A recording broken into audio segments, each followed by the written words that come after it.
नमस्कार दोस्तों, मैं विनय कुमार। और दोस्तों, आज मैं जो सच्ची घटना सुनाने जा रहा हूँ ये महाराष्ट्र की है। महाराष्ट्र के सतारा जिले के फलटण शहर में गुरुवार 23 अक्टूबर 2025 को एक होटल में अचानक हड़कंप मच गई। होटल में एक युवती ठहरी हुई थी, लेकिन वह अपने कमरे का दरवाजा नहीं खोल रही थी।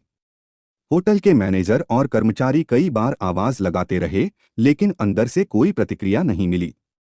उन्हें चिंता हुई कि कहीं उसके साथ कुछ गलत तो नहीं हुआ।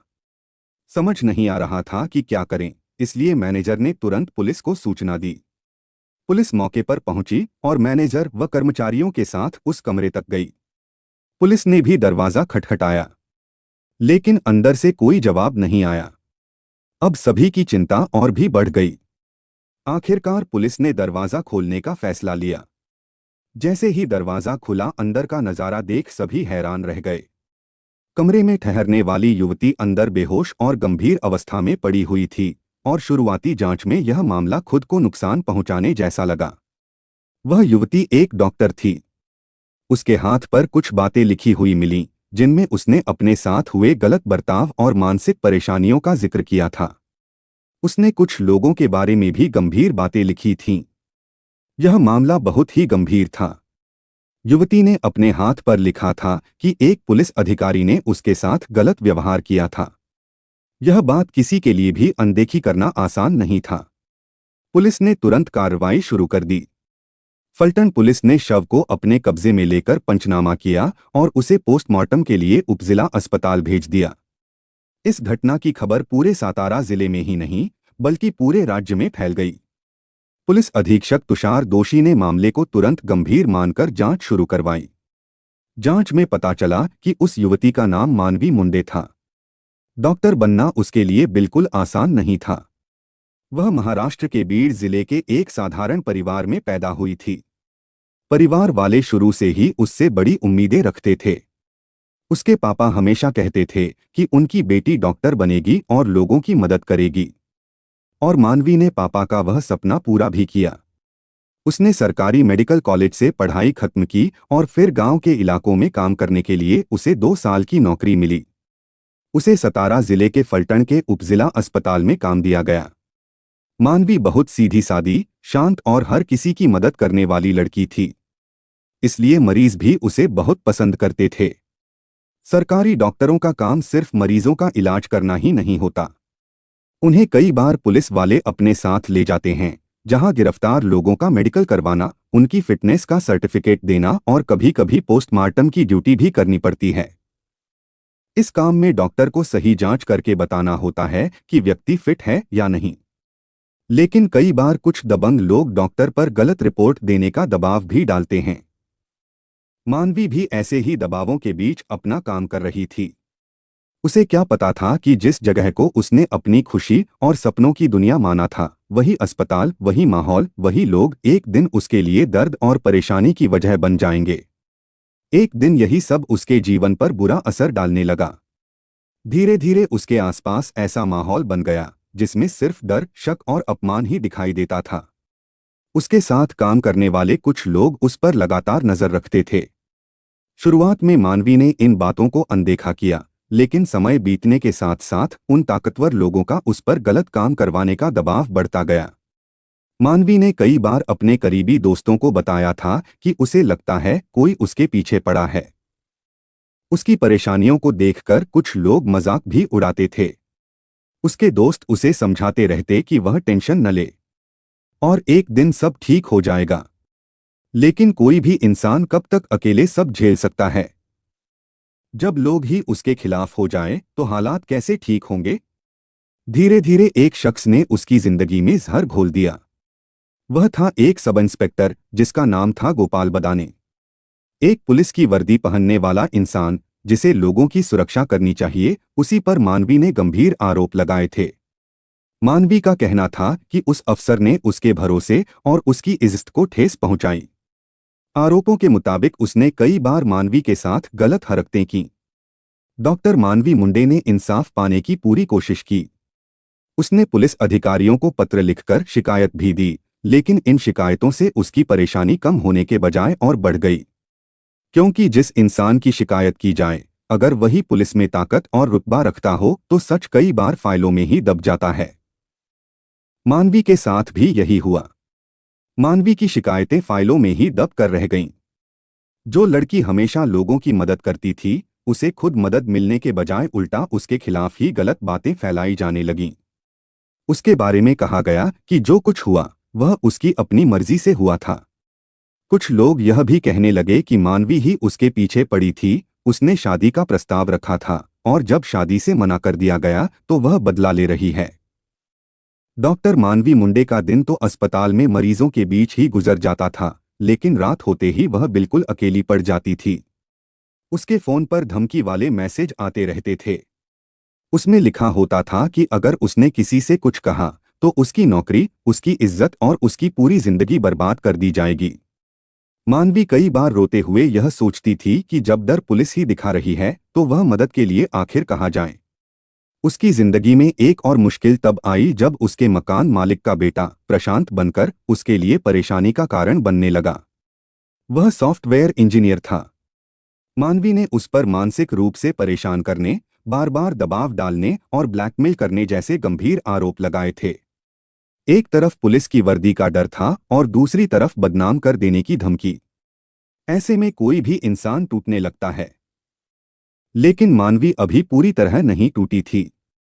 वह जिंदगी जीना चाहती थी, पर लोग उसे हर तरफ से घेर रहे थे। इसी दौरान एक सांसद भी उस पर दबाव बनाने लगा। उसके अपने कुछ गलत काम थे जिन्हें वह मानवी से करवाना चाहता था, जबकि मानवी ऐसा नहीं करना चाहती थी। उसने फोन पर भी उसे धमकियां दी और अपने 2 लोगों को अस्पताल भेजकर मानवी को डराने, बदनाम करने और नौकरी से निकलवाने की धमकी दिलवाई। जब मानवी को कहीं से भी मदद नहीं मिली तो उसने अपना दुख कागज पर लिखना शुरू कर दिया। जो भी परेशान करने वाली बातें थीं, जो दर्द उसे रोज महसूस होता था, सब वह लिख डालती थी। लेकिन जैसा अक्सर होता है, उसकी ये लिखी हुई बातें किसी तक पहुंची ही नहीं।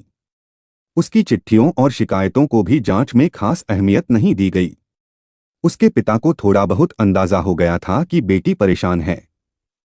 वे बार बार पूछते थे, पर मानवी उन्हें परेशान नहीं करना चाहती थी, इसलिए पूरी बात बताती ही नहीं थी।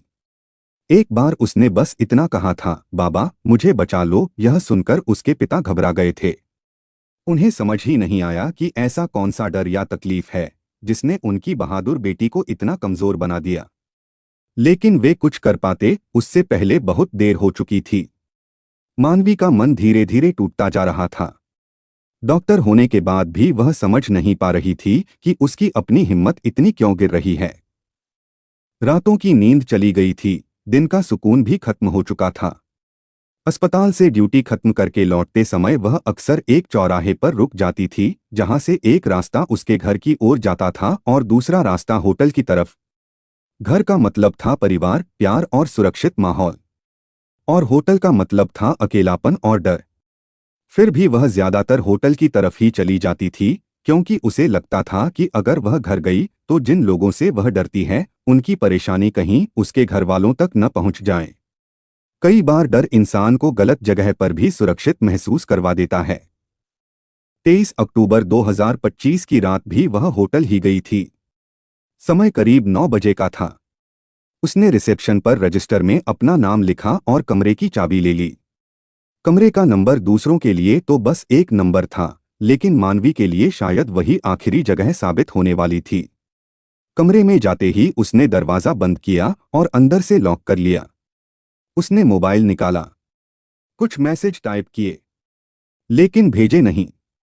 वह एक एक अक्षर के साथ रोती रही, कांपती रही, लेकिन अपनी परेशानी और परेशानी देने वालों के बारे में लिखती रही, क्योंकि उसे पता था कि अब उसकी आवाज को दबाया नहीं जा सकेगा। उसकी हथेली उसकी व्यथा का सबूत बनने जा रही थी। उसने पेन उठाया और बुक के 4 पन्नों पर अपनी सारी परेशानियां लिखनी शुरू कर दी। इसके बाद वह अपने हाथ की हथेली पर भी लिखने लगी। उसने उन लोगों के नाम लिखे जिन पर वह अपने साथ गलत व्यवहार करने और दबाव डालने का आरोप लगा रही थी। एसआई गोपाल बदने, मकान मालिक का बेटा प्रशांत बनकर और वह सांसद जिसके 2 लोग अस्पताल आकर उसे धमका कर गए थे। हथेली हो या रजिस्टर, मानवी ने हर जगह अपना दर्द लिखा। उसने बताया कि उसके साथ क्या क्या गलत हुआ और किस तरह उस पर दबाव बनाया जाता था। उसने लिखा था कि उससे गलत मेडिकल सर्टिफिकेट बनवाने के लिए मजबूर किया जा रहा था। बिना जांच किए किसी आरोपी को फिट लिख देने का दबाव एसआई गोपाल बदने और कुछ राजनीतिक लोगों की तरफ से आ रहा था। एक मामले में उससे किसी आरोपी का मेडिकल सर्टिफिकेट बनाने को कहा गया। मानवी ने गलत रिपोर्ट देने से साफ इनकार कर दिया। इसके बाद एक सांसद के दो सहायक अस्पताल में आ गए। उन्होंने उससे बदतमीजी की और कहा कि सांसद उससे बहुत नाराज हैं। उन्होंने जबरदस्ती फोन पर सांसद से बात करवाई। मानवी ने सांसद को भी मना कर दिया कि वह गलत मेडिकल सर्टिफिकेट नहीं बना सकती। इस पर उसे देख लेने जैसी धमकियां दी गईं। मानवी ने आगे लिखा कि फिटनेस सर्टिफिकेट तो जांच के बाद ही दिया जाता है, लेकिन उससे बिना जांच किए ही रिपोर्ट बनाने को कहा जा रहा था। जिस आरोपी की बात थी, उसकी हालत बहुत खराब थी। मानवी ने ड्यूटी के दौरान ही उसे भर्ती करवाया था। इसके बावजूद एक सब इंस्पेक्टर ने उस पर झूठा आरोप लगाया कि वह उसे छुट्टी नहीं दे रही। अस्पताल के अंदर ही उसने मानवी से झगड़ा किया, गालियां दी और डराने की कोशिश की। मानवी पर पोस्टमार्टम रिपोर्ट में भी गड़बड़ी करने का दबाव बनाया जाता था। उसने लिखा कि एसआई गोपाल बदने, जिस पर डॉक्टर के साथ गलत हरकत करने का आरोप है, वह मकान मालिक के बेटे प्रशांत बनकर के साथ मिलकर उसे मानसिक रूप से परेशान करता रहा। प्रशांत की गोपाल और पुलिस वालों से अच्छी जान पहचान थी। इसी वजह से वह बार बार मानवी को मकान खाली करने के लिए मजबूर कर रहा था। एक एक लाइन लिखते हुए मानवी जैसे कहना चाह रही थी कि अगर उसकी बात कोई नहीं सुन रहा तो उसकी हथेली और यह रजिस्टर उसकी सच्चाई सबको बता देंगे और ये आवाज लंबे समय तक गूंजेगी। रात धीरे धीरे गुजरती रही। कमरा बिल्कुल शांत था। बाहर शहर अपनी रफ्तार में भाग रहा था, लेकिन मानवी के अंदर जो लड़ाई चल रही थी वह उसकी जिंदगी की आखिरी लड़ाई थी और इसका फैसला आज ही होना था। सुबह जब रिसेप्शन से फोन किया गया तो कोई जवाब नहीं आया। सफाई वाले ने दरवाजा खटखटाया, लेकिन अंदर से कोई आवाज नहीं मिली। तब होटल स्टाफ ने दूसरी चाबी से दरवाजा खोला। जैसे ही दरवाजा खुला, सब रुक से गए। कमरा बिल्कुल शांत था और मानवी भी। पुलिस को सूचना दी गई और थाने से टीम तुरंत होटल पहुंच गई।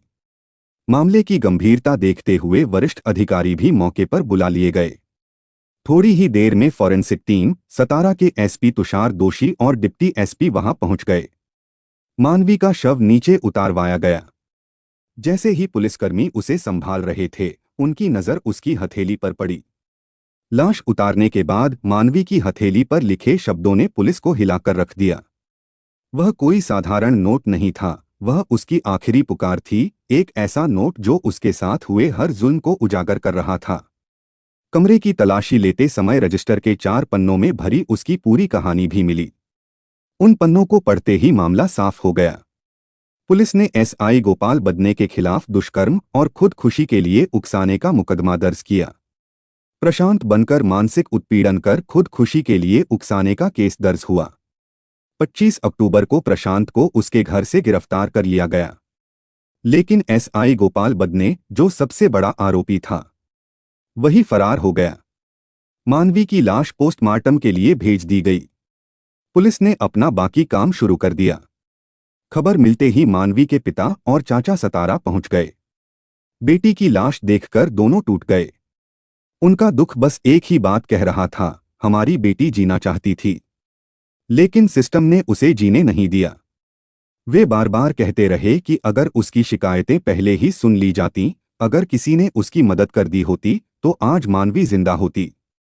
प्रशांत को तो पुलिस पहले ही पकड़ चुकी थी। बढ़ते दबाव के कारण 26 अक्टूबर 2025 को एसआई गोपाल बदने ने भी फलटण ग्रामीण थाने में खुद ही सरेंडर कर दिया।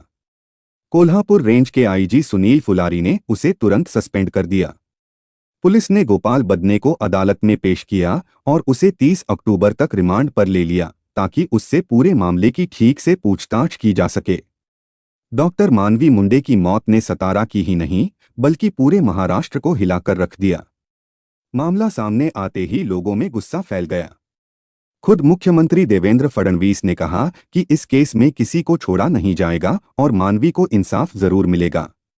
यह सब इतना दर्दनाक था कि सुनने वाला हर कोई यह सोचने पर मजबूर हो गया कि जब एक डॉक्टर को इतना कुछ सहना पड़ सकता है तो आम इंसान की क्या औकात है। मानवी के साथ काम करने वाली डॉक्टरों की टीम जब उसका कमरा खाली कर रही थी तभी उसकी नोटबुक में एक पुराना पन्ना मिला। उस पन्ने पर मानवी ने महीनों पहले लिखा था, अगर न्याय मांगना गलत है तो मैं गलत हूँ, अगर आवाज उठाना गुनाह है तो मैं गुनहगार हूँ। यह पढ़कर वहां मौजूद हर डॉक्टर की आंखें भर आईं। सभी डॉक्टरों ने अपनी बाह पर काला फीता बांधकर मानवी की मौत का विरोध किया और न्याय की मांग की। मानवी के चचेरे भाई ने बताया कि उसने कई बार मदद मांगने की कोशिश की थी। उसने 2 से 3 बार लिखित शिकायत दी थी, एसपी और डीएसपी को पत्र लिखे थे, लेकिन कोई कार्रवाई नहीं हुई। उसने अपने लेटर में यह भी लिखा था कि अगर उसे कुछ हो गया तो इसकी जिम्मेदारी कौन लेगा। मानवी ने अस्पताल में सुरक्षा की कमी की शिकायत भी की थी। एक बार उसने डिप्टी एसपी को फोन किया था। उन्होंने कहा था कि वे उसे कॉल बैक करेंगे, लेकिन वह कॉल कभी वापस नहीं आया। सतारा की एडिशनल एसपी वैशाली कडूसकर ने कहा कि अगर मानवी की शिकायत पर समय रहते कार्रवाई होती या मानवी किसी भरोसेमंद व्यक्ति को अपने साथ हो रहे अत्याचारों के बारे में बता पाती तो शायद आज उसकी जान बच सकती थी। उसकी मौत के बाद सोशल मीडिया पर भी लोग सवाल उठा रहे हैं, जब एक डॉक्टर तक सुरक्षित नहीं है तो आम लोग किस पर भरोसा करें। सितारों को देखने का शौक रखने वाली मानवी का नाम अब मोमबत्तियों से लिखा जाने लगा था। मानवी की मौत के बाद सरकार भी हरकत में आई। दबाव बढ़ा तो सब इंस्पेक्टर गोपाल बदने और प्रशांत बनकर दोनों को गिरफ्तार किया गया। लेकिन यह सब अब मानवी के लिए क्या मायने रखता था। दूसरों की जान बचाने वाली मानवी अपने लिए न्याय ही नहीं बचा सकी। एसआई गोपाल बदने और प्रशांत बनकर को चाहे सजा मिल जाए, लेकिन डॉक्टर मानवी मुंडे अब वापस तो नहीं आ सकती। डॉक्टर मानवी मुंडे की मौत किसी एक लड़की की नहीं, पूरे समाज की हार है। एक ईमानदार डॉक्टर ने सच्चाई के लिए आवाज उठाई, लेकिन सिस्टम की चुप्पी और सत्ता के दबाव ने उसे अकेला कर दिया। अगर उसकी शिकायतें समय पर सुनी जाती तो आज वह जिंदा होती। दोस्तों, इस घटनाक्रम को साझा करने का मेरा मकसद किसी के दिल को ठेस पहुंचाना नहीं है, बल्कि इस कहानी के माध्यम से लोगों को जागरूक करना है। अन्याय पर चुप रहना भी अपराध है। हर इंसान को सुरक्षा, सम्मान और न्याय मिलना उसका अधिकार है। मानवी की कहानी हमें याद दिलाती है, सच्चाई बोलने वाले को साथ चाहिए, सजा नहीं। जय हिंद दोस्तों।